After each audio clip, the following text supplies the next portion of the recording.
for the sake of conquering, not taking over a piece of land, not ruling over people by our sword. We always ruled by our thinking. We always ruled by our very visionary mind. That is why the topic the institution has given me to talk today is about India's role as a Vishwa Guru. Vishwa Guru is a very different word.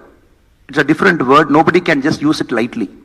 Vishwa Guru means a person who throws light, a person who leads, a person who can be called as a guru of all guru. So rightly so, India slowly and steadily getting back our moral power, the moral superiority which India always enjoyed over long points of time. The soul which was always intact in this Bharat land, slowly and steadily we are discovering that particular word called Vishwaguru. So it is only fitting the Honorable Minister has come in, and India's success as a country in the last 8 years in our foreign policy is a clear testament, is an able testament, is a convincing testament to the fact India is slowly and steadily emerging back to its old system and old roots. Friends, if you look at the recorded history, what India hasn't contributed, what our nation hasn't done, we have done so much. As an engineering student, when you sit down in this hall, when you look at your very complex equations, when you try and solve it in your engineering mathematics 1, engineering mathematics 2, we all know the basic concept of zero, which is there in your mathematical book, which we all have studied, was given by Aryabhatta. Not only zero was given, once zero was given, the whole concept of mathematics changed. You need not invent many numbers, 1, 2, 3, 4, 5, 6, 7, 8, 9. You need not invent some other number again. Once zero came in, you shortened the whole numerals to just 9 number plus a zero.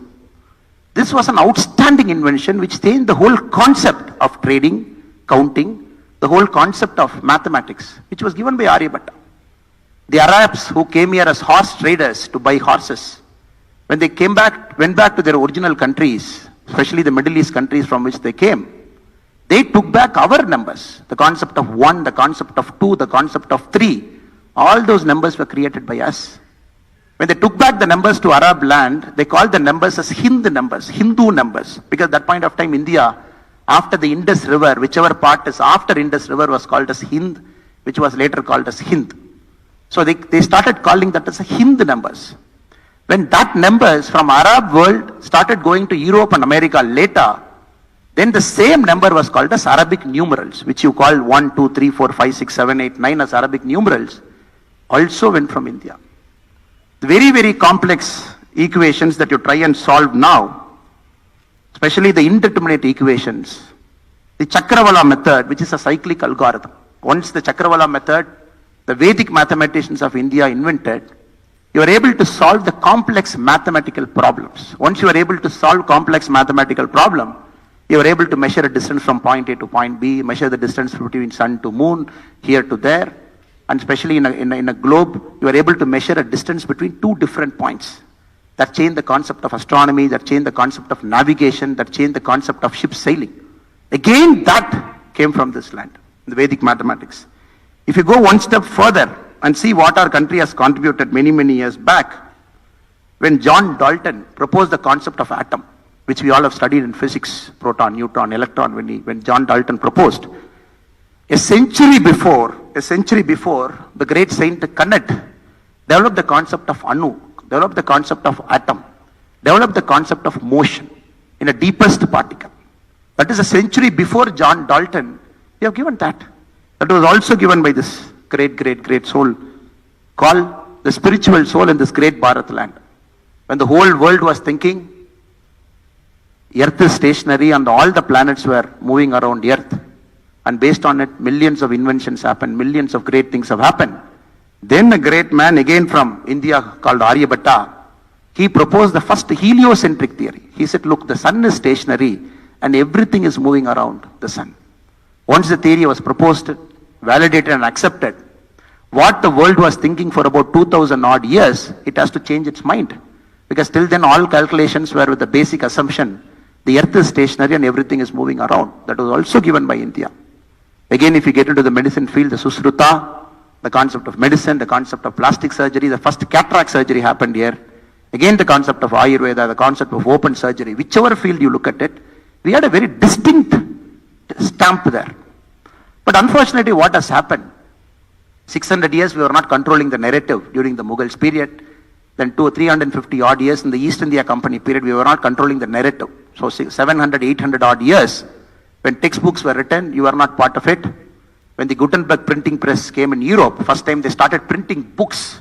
It was not printed with an Indian history. Somebody else printed with their history.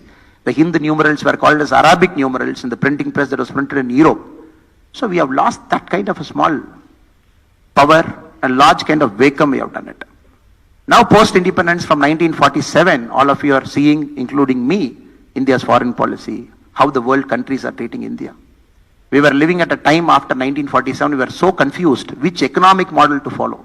A great country called Bharat, which was standing as a world beacon to everybody in terms of our putting family at the center of our economic model, in terms of putting agriculture as the fulcrum of our economy. When such a great country, after 1947, we are struggling which economic model to follow. Is it the Russian model of 5-year plan? Is it the American model of an open country?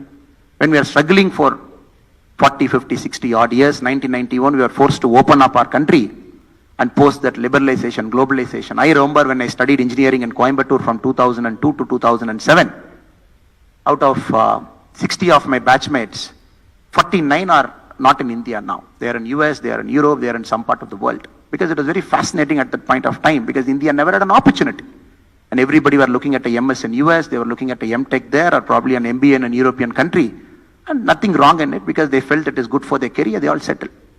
But if you look at the batch of Krishna, maybe 2 years, 3 years from now, when you graduate from the school, I can confidently say, 70-80% of you will be going to stay back in India. You would be doing something, you will be studying a master's somewhere in India, probably in a Delhi, probably in a Chennai or a Bangalore or a Hyderabad.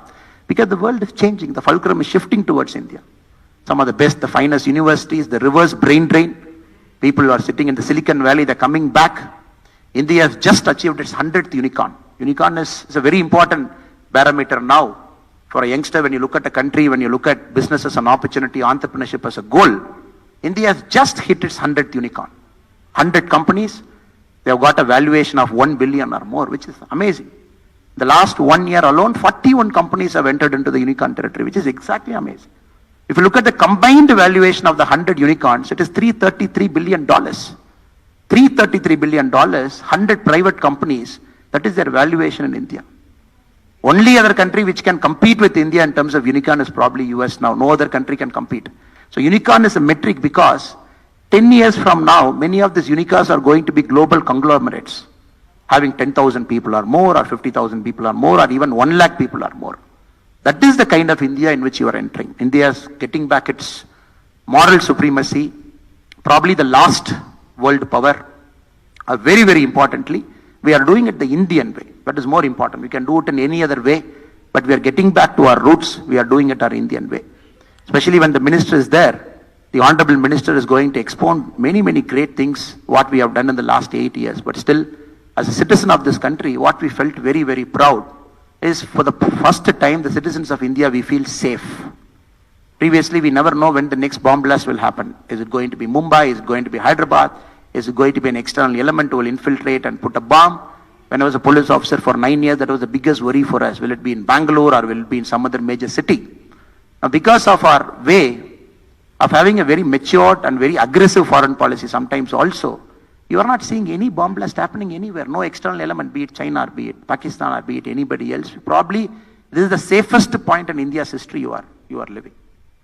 And if you go one step further, when the British Prime Minister Boris Johnson came to Delhi some time back, he made a statement.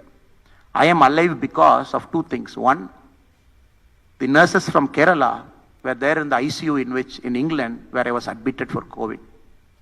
And the 2 doses of vaccine that was put to me to come out of COVID was manufactured in India. Just look at it. 2 or 350 odd years you have come to India, you have taken our heart and soul, you have killed many of our industries, you have killed our agriculture, the artisan, the handicraft, and many things we have lost when East India Company was here. Now, a Prime Minister from that country coming to Delhi, standing in our soil, thanking Indians for saving his life and thanking Indian companies for generating that COVID vaccine because of us, which is alive. That is the level to which we have come. Not only have we vaccinated 200 doses in India, Vaccine Maitri, we have sent vaccines across the world, Africa, America, Europe, every single place our vaccines have gone. So that is the kind of India we are living. I'm just a night watchman. My role is just to warm up and deliver the stage to Muralidharan Ji, the authentic person, the person who's in the middle of things in the last many, many years, to show India in a very new light, to show all our achievements to you. So I deem it as a privilege to come here, talk to you. Especially, I think we are very, very happy. It is a great thing to be a youngster in India now. That too, it's a great thing to be in college. It's the greatest thing to graduate from this college in about 2 years now and get into a new India, which is completely different, in which the opportunities are million. You can go and create anything you want.